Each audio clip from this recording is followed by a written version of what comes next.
Assalamualaikum warahmatullahi. Dalam bahasa Arab, kalimah-kalimah yang ada dalam bahasa Arab dia takkan lari antara tiga sahaja. Sama ada dia adalah isim, alif, sin, mim. Isim maknanya kata nama. Isim pun ada pelbagai jenis. Ataupun dia adalah fi'il. Fi'il fa'in lam. Fi'il kata kerja.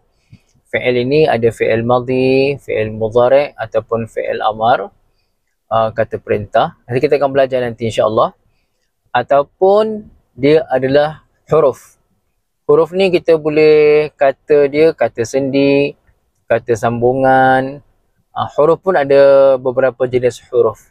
Jadi dalam video kali ini kita cakap pasal isim. Isim ni ada pelbagai jenis. Isim ni kata nama.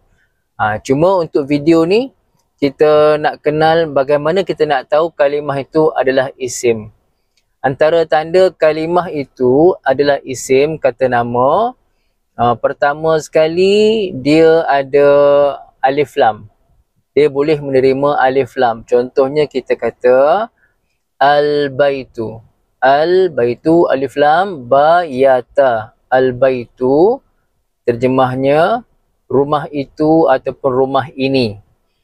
Ataupun kita kata ar-rajulu. Alif lam, ra, jim lam. Al-rajulu ataupun ar-rajulu maksudnya lelaki itu ataupun lelaki ini. Kemudian alamat kedua kita nak tahu kalimah itu adalah isim. Ia boleh menerima tanwin. Contoh tadi al-baitu. Kalau ada alif lam, al-baitu. Rumah itu ataupun rumah ini. Kalau tak ada alif lam, kita sebut baitun. Bayata, ta tu bertanwin, baitun. Ataupun baitun terjemahnya sebuah rumah.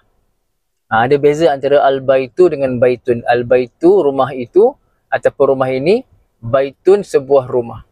Ataupun rajul tadi, ar-rajulu lelaki itu atau lelaki ini. Rajulun, ra, jim, lam, lam tu bertanwin, rajulun, seorang lelaki. Secara umum lah.